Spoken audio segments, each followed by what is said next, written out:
Welcome to today's Lost Souls, where we bring you the most impactful and unforgettable stories from around the world. Today, we remember the lives of remarkable individuals whose legacies continue to inspire and resonate. From iconic musicians to trailblazing activists, join us as we celebrate their extraordinary contributions and bid farewell to those who have left an indelible mark on our lives. Stay tuned for a journey through their incredible stories. Martha Nolan-O'Slatarra. Martha Nolan-O'Slatarra, an Irish-born rising fashion designer and entrepreneur, tragically passed away at the age of 33 in early August 2025. She was found unresponsive aboard a yacht docked at the prestigious Montauk Yacht Club in East Hampton, Long Island, New York. Despite immediate efforts by Good Samaritans and first responders to revive her, Nolan-O'Slatarra was pronounced dead at the scene. The exact cause of her death remains inconclusive after a preliminary autopsy found no signs of trauma or violence, and toxicology results were pending as of the latest updates. A homicide investigation was launched due to the mysterious circumstances, with Suffolk County detectives thoroughly investigating the incident. Originally from Monacurrig near Carlow Town in Ireland, Nolan-O'Slatarra moved to Manhattan at the age of 26 to pursue her ambitions in the fashion industry. She had a promising career as the founder of the fashion brand EastX, which specialized in resort and designer swimwear, and had a popular presence with pop-up events in the Hamptons, specifically Montauk, where she impressed an affluent clientele. Before establishing her business, she worked as a bottle service girl in Soho and rose through the ranks by combining her drive with marketing expertise. She held a bachelor's degree in commerce and management and a master's degree in digital marketing, both from University College Dublin and Smurfit Business School respectively. Martha was widely described by friends and the yacht club community as a friendly and vibrant person known for her infectious smile and approachable demeanor. She was known to be very motivated, business-driven, and eager to succeed in the competitive fashion industry, often mixing work with seasonal leisure in the Hamptons. Her personal and professional journey resonated with the idea of a small-town girl striving to make it big in a tough industry with grit and vision. The night of her passing was marked by chaotic scenes as witnesses reported screams and frantic attempts by a man believed to be the yacht's owner to rouse others on the dock. The man appeared distraught, running along the docks and calling for help while throwing objects to alert others. Despite these efforts, Nolan-O'Slatarra could not be revived. Her family in Ireland expressed shock and grief over the news, with many unanswered questions about the circumstances leading to her untimely death. While the police ruled out obvious signs of foul play, they have not yet concluded the investigation, keeping the case open pending further forensic and toxicology analyses. Martha Nolan-O'Slatarra's story is one of ambition, creativity, and a rising career cut short under mysterious circumstances. She leaves behind a legacy as a talented entrepreneur, a determined designer, and a charismatic young woman who inspired many with her journey from a small Irish town to the competitive fashion scene of New York and the Hamptons. Yanin Campos. Yanin Campos, the former MasterChef Mexico contestant and popular social media influencer, tragically passed away at the age of 38 following a car crash in her hometown of Chihuahua, Mexico, in early August 2025. On August 2nd, Campos was driving her SUV at approximately 6:30 a.m. local time when she lost control and collided with a parked vehicle. Despite being rushed to the Christus Muguerza del Parque Hospital and receiving critical care, she succumbed to her injuries 2 days later. Campos earned widespread recognition after competing in the 2018 season of MasterChef Mexico, where she placed sixth due to her culinary skill. She later returned for MasterChef Mexico, La Revancha, a kind of all-stars or revenge season, in 2019, further cementing her status within the culinary community. After her time on reality TV, Campos transitioned to a career as a lifestyle influencer, gaining nearly 100,000 followers on TikTok and tens of thousands on Instagram. She created content blending cooking, humor, and candid reflections on life, becoming a well-loved figure on social media. In addition to her influencer work, Campos co-hosted a local TV cooking segment called La Tertulia, worked with chefs on bakery projects, and contributed to developing menus for vegetarian restaurants. She was known for her approachable, friendly demeanor and close connection with her audience. The circumstances of the fatal crash are still under investigation, with authorities examining whether excessive speed or distraction played a role. Her brother Yanin Campos publicly confirmed her death on social media and informed the public of the wake. Her passing has sparked an outpouring of grief from fans, fellow chefs, and online content creators who remembered her warmth, courage, and honesty. Yanin Campos' story is marked by her rise from a competitive cooking show contestant to an influential voice in lifestyle and culinary content, impacting her fans through both her talent and her vibrant personality. Her untimely death at 38 is deeply mourned across Mexico and beyond. Loni Anderson, the beloved American actress best known for her role as the sharp and empowered receptionist Jennifer Marlowe on the hit sitcom WKRP in Cincinnati, passed away on August 3, 2025, at the age of 79, just 2 days shy of her 80th birthday. According to her publicist Cheryl J. Kagan, Anderson died in a Los Angeles hospital after suffering from an acute prolonged illness. Born Loni K. Anderson on August 5, 1945, in St. Paul, Minnesota, she was the daughter of Clayton Carl Anderson, an environmental chemist, and Maxine Callan, a model. Growing up in suburban Roseville, Minnesota, Anderson showed early promise, eventually pursuing a career in acting that saw her become a television icon in the late 1970s and early 1980s. She first gained significant attention on series such as SWAT, Policewoman, and Barnaby Jones, and even auditioned for the role of Chrissy Snow on Three's Company before landing the defining part of Jennifer Marlowe on WKRP in Cincinnati in 1978, but initially hesitant to accept the role of Jennifer because she did not want to play a stereotypical dumb blonde. Anderson worked with creator Hugh Wilson to reshape the character into a smart, confident, and fiercely independent woman.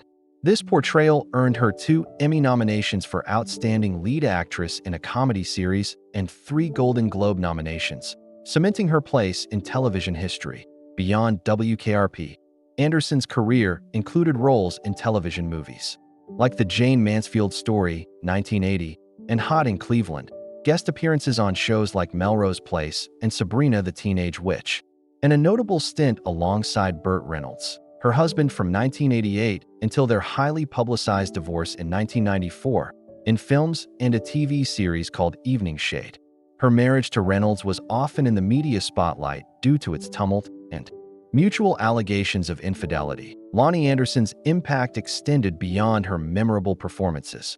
She became a symbol of the era, celebrated for blending sex appeal with intelligence, thereby helping to redefine the female sitcom archetype. Colleagues like Morgan Fairchild praised her as one of the sweetest ladies I ever worked with, and fellow actors expressed sadness at her passing, highlighting her graciousness and kindness. Her family expressed deep sorrow over her passing, stating they were heartbroken to lose their wife, mother, and grandmother. She is survived by her husband, Flick, her children, grandchildren, and step-grandchildren. Funeral arrangements have not been announced publicly. Loni Anderson's legacy endures as a trailblazer who brought depth and nuance to a genre that often relied on stereotypes, inspiring future generations of women on television. Her portrayal of Jennifer Marlowe remains a beloved part of television history, illustrating the power of a character who could be glamorous, witty, and smart all at once. Filandro, a talented New York City-based influencer, actor, singer, and musician, tragically passed away by suicide at the age of 20 on July 31, 2025. He was a junior at New York University's Tisch School of the Arts, where he was pursuing acting. Filandro gained online fame for his comedic sketches on TikTok, where he had over 27,000 followers, alongside his engaging travel photos on Instagram, with a following of more than 30,000. His content combined humor, book reviews, and lifestyle flair, endearing him to a wide audience. Beyond his digital presence, Chase was the lead vocalist for the indie rock band Just Add Water, a 5-member group performing around Long Island since 2022. He last performed with the band as recently as the summer before his death. His involvement in music showcased his multifaceted artistry, blending his singing talent with his creative passions. Described by family and friends as a beacon of light with a magnetic personality and zest for life, Chase was recognized not only for his artistic talents, but also for his warmth and ability to connect with people both online and in real life.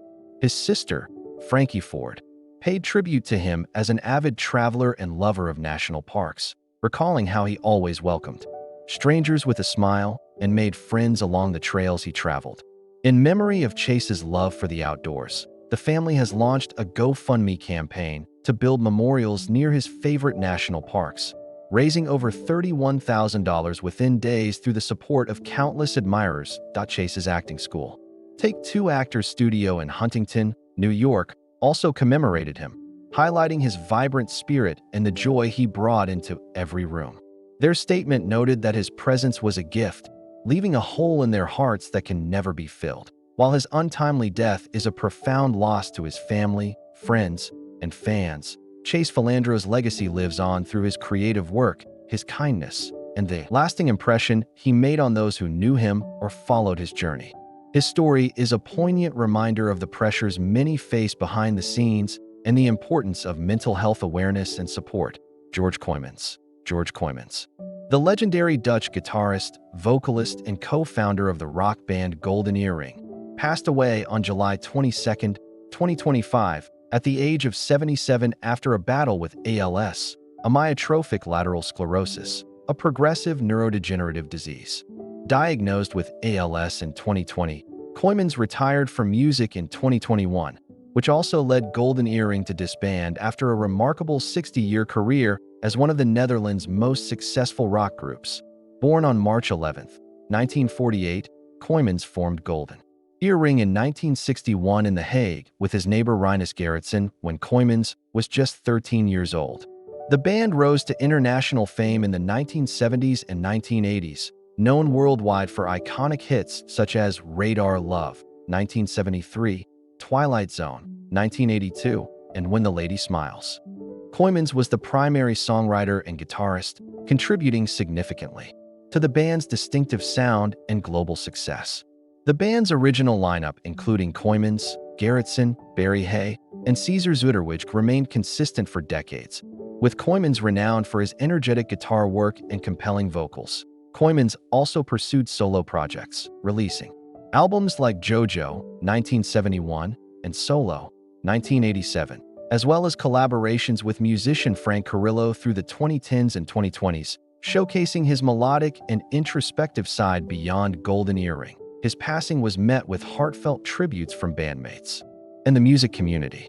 Drummer Cesar Zuderwijk described playing with Kooymans for 50 years as the best time of his life and requested privacy for reflection. Kooymans' family remembered him as a beloved husband, father, grandfather, and friend whose influence extended well beyond music. The ALS Netherlands Foundation acknowledged the outpouring of support Kooymans received and highlighted how his diagnosis brought the Dutch nation together in solidarity. As a tribute to his legacy, the remaining band members have planned a farewell concert to be held on January 30th, 2026, in Rotterdam's Ahoy Arena, featuring guest musicians with proceeds dedicated to ALS research. George Kooymans' life story is one of an enduring musical pioneer whose artistry and dedication shaped Dutch rock and left an indelible mark on global music culture. His iconic songs, guitar mastery, and pioneering spirit continue to inspire generations of musicians and fans worldwide.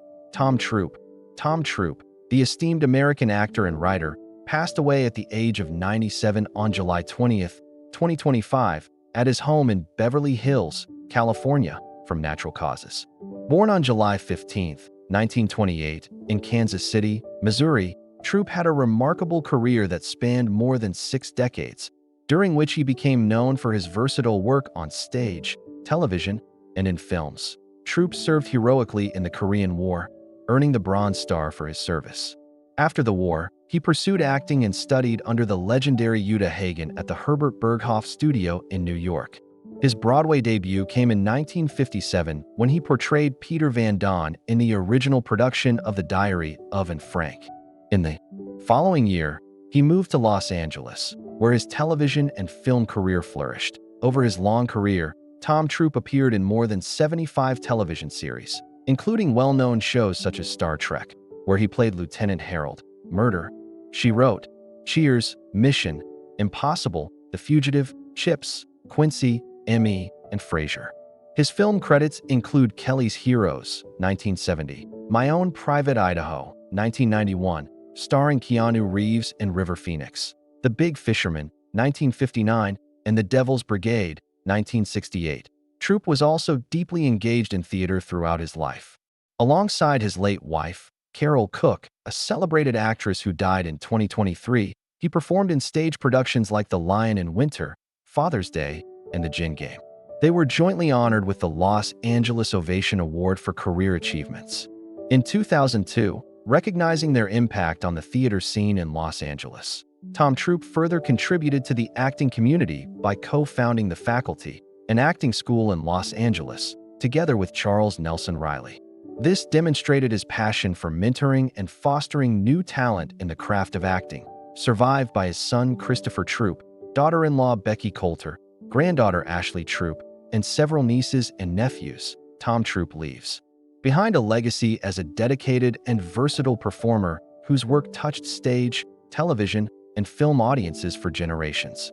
Bruce Willis. Walter Bruce Willis was born on March 19, 1955 in Ehr-Oberstein, West Germany, where his father, David Willis, was stationed as an American soldier. His mother, Marlene, was German, making Bruce a first-generation German-American.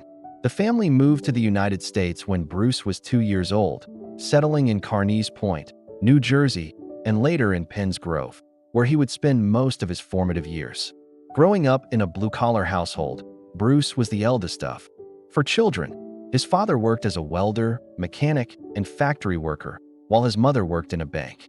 The Willis family faced typical working-class challenges, but they maintained a close-knit family dynamic that would profoundly influence Bruce's later approach to family life and his grounded personality despite eventual stardom. One of the most significant challenges Bruce faced during his childhood was a severe stutter that made communication extremely difficult for him. This speech impediment was so pronounced that it affected his confidence and social interactions throughout his elementary and middle school years. However, Bruce discovered something remarkable during his teenage years. When he acted or performed on stage, his stutter would mysteriously disappear. This discovery not only provided him with a coping mechanism, but also revealed his natural talent for performance. At Penns Grove High School, Bruce became increasingly involved in drama productions, finding solace and confidence on stage. His participation in school plays and drama club activities helped him overcome his speech difficulties while nurturing his passion for acting. He was known among his peers as a charismatic performer who could command attention when in character, even though he remained somewhat shy in everyday conversations. After graduating from high school in 1973, Bruce initially pursued various jobs to support himself while exploring his artistic interests. He worked as a security guard, factory worker, and even as a private investigator, experiences that would later inform some of his more rugged film roles. Despite these blue-collar jobs, Bruce never lost sight of his dream to become an actor. In 1977, Bruce made the pivotal decision to move to New York City to pursue acting seriously.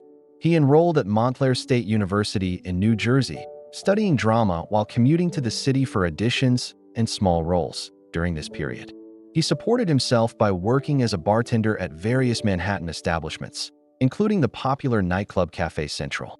His bartending experience in trendy NYC venues exposed him to the entertainment industry's social scene and helped him develop the charm and wit that would become his trademark. Bruce's determination during these early struggling years was remarkable. He faced countless rejections and lived in modest accommodations while pursuing his dream. His bartending job not only paid the bills, but also provided him with valuable life experience and the ability to connect with people from all walks of life, skills that would prove invaluable in his acting career. Bruce Willis's breakthrough came in 1985 when he was cast as David Addison Jr. in the television series Moonlighting alongside Sybil Shepherd. This role transformed him from a struggling actor into a household name virtually overnight. The show's unique blend of comedy, drama, and romantic tension combined with Bruce's natural charisma and comedic timing, made it an instant hit. His portrayal of the wisecracking, charming private detective earned him an Emmy Award in 1987 and a Golden Globe Award, establishing him as a major television star. However, it was his transition to film that would cement Bruce Willis as one of Hollywood's most bankable action stars. In 1988, he landed the role that would define his career, John Mlan, in Die Hard. Initially, the role was offered to several established action stars, including Sylvester Stallone and Arnold Schwarzenegger, but Bruce's everyman appeal and ability to blend vulnerability with toughness made him perfect for the part. Die Hard revolutionized the action genre by presenting a more relatable flawed hero who gets hurt, makes mistakes, and relies on wit as much as physical prowess. The success of Die Hard was phenomenal, grossing over $140 million worldwide and spawning a franchise that would span decades. Bruce's portrayal of Mlan introduced the concept of the everyman action hero, a regular guy thrust into extraordinary circumstances. His famous one-liners, particularly Yippee-ki-yay, became part of popular culture lexicon. The film's success immediately positioned Bruce as a leading man and opened doors to numerous high-profile projects. Following Die Hard, Bruce demonstrated remarkable versatility by choosing diverse roles that showcased different aspects of his talent. In 1989, he appeared in Look Who's Talking alongside Kirstie Alley, lending his voice to a baby's inner thoughts. This comedy role showed his ability to work in different genres and appeal to family audiences. He continued the Die Hard franchise with Die Hard 2 in 1990, which, while not as critically acclaimed as the original, was a commercial success that further solidified his action star status. The 1990s saw Bruce Willis at the peak of his creative and commercial success. He starred in Hudson Hawk in 1991, a passion project that, despite being a box office disappointment, demonstrated his willingness to take creative risks. More significantly, he appeared in The Last Boy Scout, 1991, and Death Becomes Her, 1992, the latter showing his comedic skills alongside Meyer Street and Goldie Hawn. Perhaps one of his most critically acclaimed performances came in 1994 with Quentin Tarantino's Pulp Fiction. Playing Butch Coolidge, an aging boxer caught in a web of criminal circumstances, Bruce delivered a nuanced performance that earned widespread critical praise and introduced him to a new generation of filmgoers. The film's cultural impact and critical success reinvigorated his career and proved his dramatic acting capabilities beyond action roles. In 1995, Bruce starred in Terry Gilliam's science fiction epic 12 Monkeys, playing James Cole, a time traveler from a post-apocalyptic future. His performance was both physically demanding and emotionally complex, earning him critical acclaim and demonstrating his range as a dramatic actor. The film's success further established his credibility beyond action movies. The late 1990s brought some of Bruce's most commercially successful and personally satisfying work. The Fifth Element, 1997, directed by Luc Besson, showcased his ability to work in stylized, visually spectacular films while maintaining his everyman appeal. However, it was Armageddon 1998 that became one of the highest-grossing films of his career. Playing Harry Stamper, an oil driller tasked with saving the world from an asteroid impact, Bruce delivered both action and emotional depth, particularly in the film's dramatic finale. The Sixth Sense, 1999, marked another career pinnacle for Bruce Willis. Working with director M. Night Shyamalan, he played Malcolm Crowe, a child psychologist treating a boy who claims to see dead people. His subtle, restrained performance was a departure from his more bombastic roles and earned widespread critical acclaim. The film became a massive commercial and critical success, grossing over $672 million worldwide and earning 6 Academy Award nominations. Throughout the 2000s, Bruce continued to balance blockbuster action films with more intimate dramatic roles. He reprised his role as John Mlan in Die Hard with a Vengeance 1995 and later Live Free or Die Hard 2007 and A Good Day to Die Hard 2013, keeping the franchise alive for new generations of fans while maintaining his status as an action icon. His collaboration with director Night Shyamalan continued with Unbreakable 2000, where he played David Dunn, a man discovering he has superhuman abilities. The film was ahead of its time in exploring superhero mythology in a grounded, realistic way, and Bruce's performance was both physically imposing and emotionally vulnerable. In March 2022, Bruce Willis's family made a devastating announcement that would forever change the trajectory of his life and career. Through a heartfelt statement posted on social media, his wife Emma Hemming Willis and ex-wife Demi Moore revealed that Bruce had been diagnosed with aphasia, a neurological condition that affects a person's ability to communicate effectively. This announcement marked the beginning of a new and challenging chapter in the life of one of Hollywood's most beloved action stars. Aphasia is a language disorder that typically results from damage to the parts of the brain responsible for language processing. The condition can affect speaking, writing, reading, and understanding language, making everyday communication extremely difficult. For Bruce, whose career was built on memorable dialogue delivery and charismatic screen presence, this diagnosis was particularly cruel. The family statement explained that Bruce's condition was impacting his cognitive abilities and that he would be stepping away from acting, effectively ending a career that had spanned over 4 decades. The announcement sent shock waves throughout Hollywood and among fans worldwide. However, in retrospect, there had been subtle signs that something was amiss in Bruce's recent work. Industry insiders and colleagues had noticed changes in his performances during his final years of active filming. Reports emerged that Bruce had been experiencing difficulty remembering lines and required the use of earpieces to receive dialogue prompts during filming. Directors and co-stars had accommodated these needs, believing they were temporary issues related to aging or stress. Several of Bruce's recent films, many of which were lower-budget action movies, showed signs of his declining cognitive function. His screen time was often limited, his dialogue was reduced, and his performances lacked the sharp wit and timing that had defined his earlier work, what audiences and critics initially attributed to poor film or Bruce's disinterest in certain projects was actually the early manifestation of his neurological condition. In February 2023, the family provided a more specific and devastating update. They announced that Bruce's condition had progressed and that he had been diagnosed with frontotemporal dementia, FTD, a more specific form of dementia that primarily affects the frontal and temporal lobes of the brain.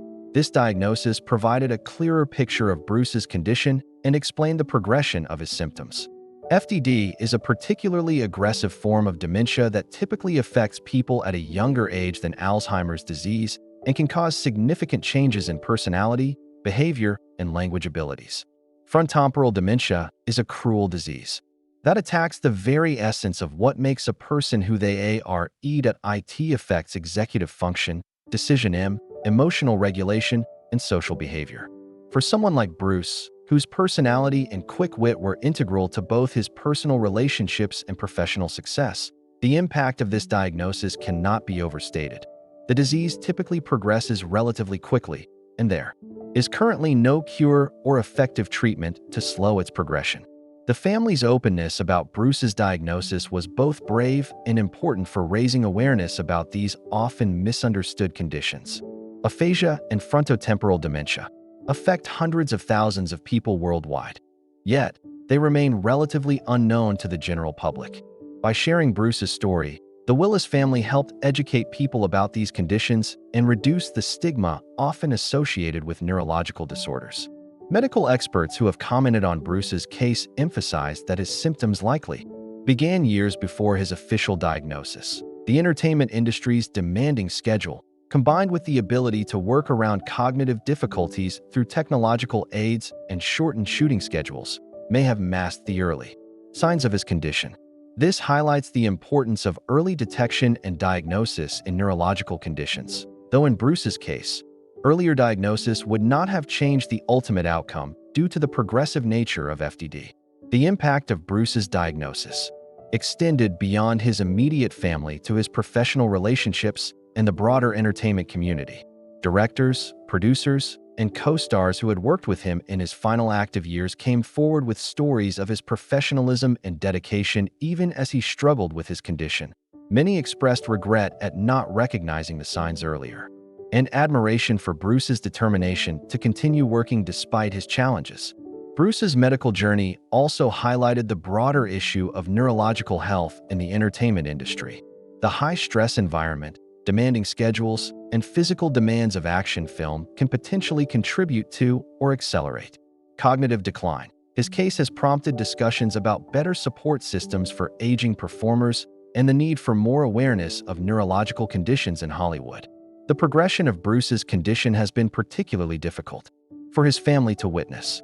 Those close to him describe a man who was once quick-witted, articulate, and commanding, gradually losing the ability to communicate effectively. The disease has affected not only his professional capabilities, but also his personal relationships and daily interactions with loved ones. Throughout his life, Bruce Willis has faced several significant personal losses that have shaped his character and perspective on life. While he has generally maintained privacy about his most intimate struggles, some of these experiences have become public knowledge and have demonstrated his resilience in the face of adversity. One of the most significant losses Bruce experienced was the end of his marriage to actress Demi Moore in 2000.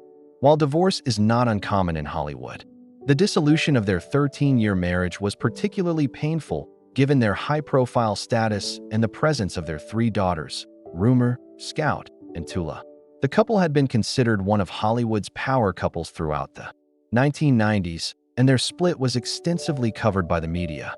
However, what made their situation unique was their commitment to maintaining a strong co-parenting relationship and their dedication to putting their children's needs first.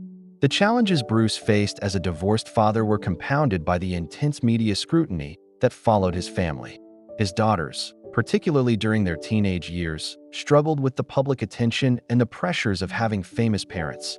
Tallulah Willis, his youngest daughter, has been open about her struggles with substance abuse, eating disorders, and mental health issues during her late teens and early 20s.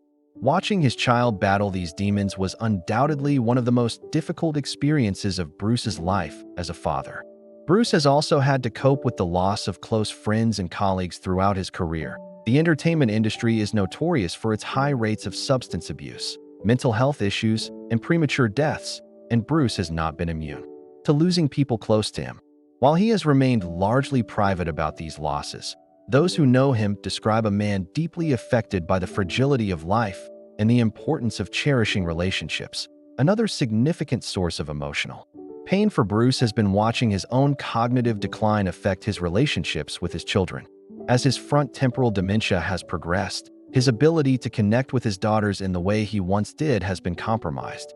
For a man who prided himself on being a present and engaged father, this loss of connection represents a profound tragedy that extends beyond his professional setbacks. The Willis family has also faced the ongoing challenge of dealing with Bruce's condition while maintaining some semblance of normalcy for his younger daughters with his current wife, Emma Heming.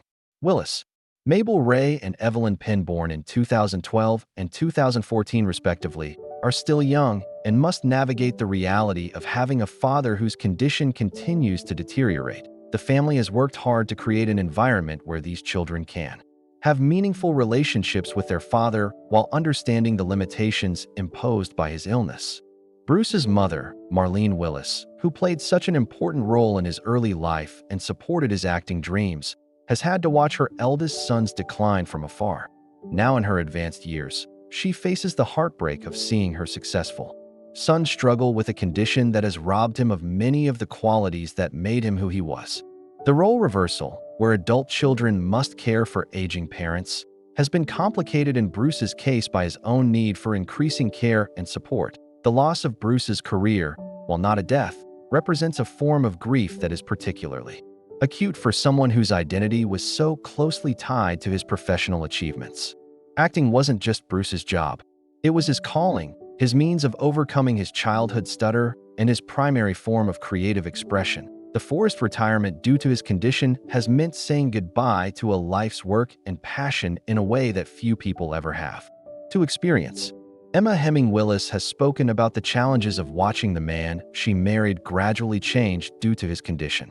She has described the grief of losing aspects of their relationship while Bruce is still physically present. This type of anticipatory grief is common among families dealing with dementia, where loved ones mourn losses that occur gradually over time rather than all at once. The Willis family has also had to navigate the loss of privacy that comes with Bruce's public diagnosis.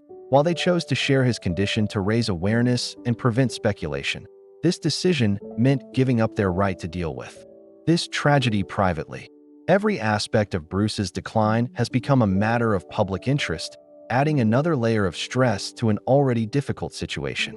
Financial concerns, while perhaps less emotionally devastating than other losses, have also affected the family. Bruce's inability to work, combined with the costs associated with his care, has required careful financial planning. While Bruce was successful during his career, the ongoing expenses related to his condition and the loss of future earning potential represent practical challenges that add stress to an already difficult situation. Perhaps most tragically, Bruce faces the ongoing loss of himself, his memories, his personality, his ability to communicate, and his connections to the people and experiences that defined his life. Frontotemporal dementia is particularly cruel in this regard as it attacks the very essence of who a person is.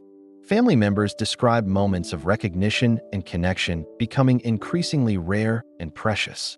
As of 2024, Bruce Willis's life has been fundamentally transformed by his battle with frontotemporal dementia. The once vibrant and charismatic action star now requires comprehensive care and support as his condition continues its relentless progression.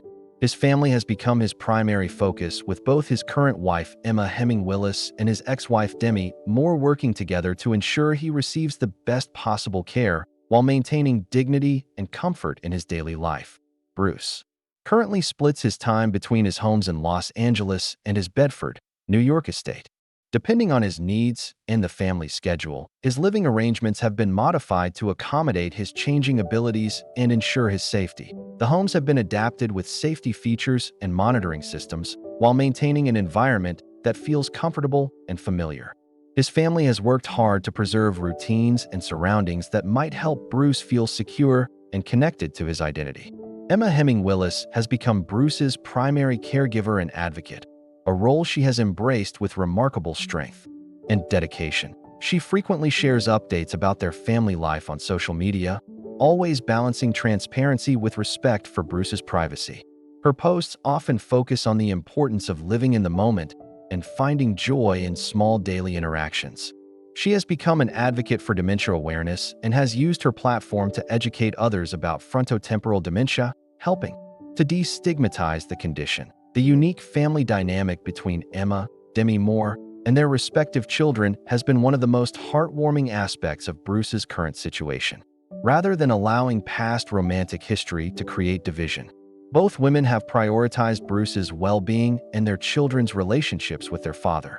Demi frequently visits and participates in family gatherings, creating a unified support system that has drawn praise from fans and observers for its maturity and compassion that Bruce's older daughters, Rumor, Scout, and Tula, have each found their own ways to connect with their father despite his declining communication abilities. They regularly visit and share moments from their time together on social media, showing Bruce engaged in simple activities like listening to music, spending time outdoors, or enjoying family meals. These glimpses into his daily life reveal a man who, while changed by his condition, still experiences moments of connection and apparent contentment. His younger daughters, Mabel and Evelyn, continue to have regular interactions with their father, though these relationships require careful management given their young ages and Bruce's condition. Emma has spoken about the importance of helping the girls understand their father's illness while ensuring they can still form positive memories and connections with him. The family has worked with specialists to develop age-appropriate ways for the children to interact with Bruce. Music has emerged as one of the most effective ways for Bruce to connect with his family and express himself. Those close to him report that he often responds positively to familiar songs, sometimes humming along or showing recognition when hearing music from different periods of his life. His family has incorporated music therapy into his daily routine, playing everything from classic rock to songs from his movies, which sometimes elicit responses or signs of recognition. Bruce's medical care involves a team of specialists including neurologists, speech therapists, occupational therapists, and other healthcare professionals who specialize in frontotemporal dementia. While there is no cure for his condition, the focus of his care is on maintaining his quality of life, managing symptoms, and preserving his dignity. His family has been open about the challenges of finding appropriate care and has advocated for better resources for families dealing with similar conditions. The family has established routines that provide structure to Bruce's days while accommodating his changing needs. These might include gentle exercise, time spent outdoors when weather permits, family meals, and quiet activities that don't overwhelm his cognitive abilities. The focus is on creating positive experiences rather than pushing him to maintain abilities that may be declining. Emma Hemming Willis has become increasingly involved in advocacy work related to dementia awareness and research. She has spoken at conferences, participated in fundraising events, and worked with organizations dedicated to finding treatments for frontal dementia. This work has given her a sense of purpose during an incredibly difficult time and has helped other families facing similar challenges. The financial aspects of Bruce's care are substantial, involving round-the-clock support, medical expenses, and home modifications. While Bruce's successful career provides resources for his care, Emma has been vocal about the broader societal need for better support systems for families dealing with dementia, particularly those who don't have the financial means to access comprehensive care. Bruce's condition has also sparked important conversations about legacy and memory in Hollywood. His filmography continues to entertain new generations of viewers, and his impact on the action genre remains significant. Streaming services regularly feature his movies, and his performances continue to influence contemporary actors and filmmakers. This way, the Bruce Willis that fans remember and love continues to exist through his work, even as the man himself battles his condition. The family has been selective about public appearances and has generally maintained Bruce's privacy while occasionally sharing updates to satisfy public curiosity and raise awareness. When photos or videos are shared, they typically show Bruce in comfortable family settings, emphasizing the love and support surrounding him rather than focusing on his limitations. Looking toward the future, Bruce's family remains committed to making each day as meaningful as possible while preparing for the likely progression of his condition. They have been open about the reality that frontotemporal dementia is progressive and terminal, but they continue to focus on creating positive experiences and maintaining Bruce's comfort and dignity. Emma has spoken about the importance of self-care for caregivers and has encouraged other families in similar situations to seek support and resources.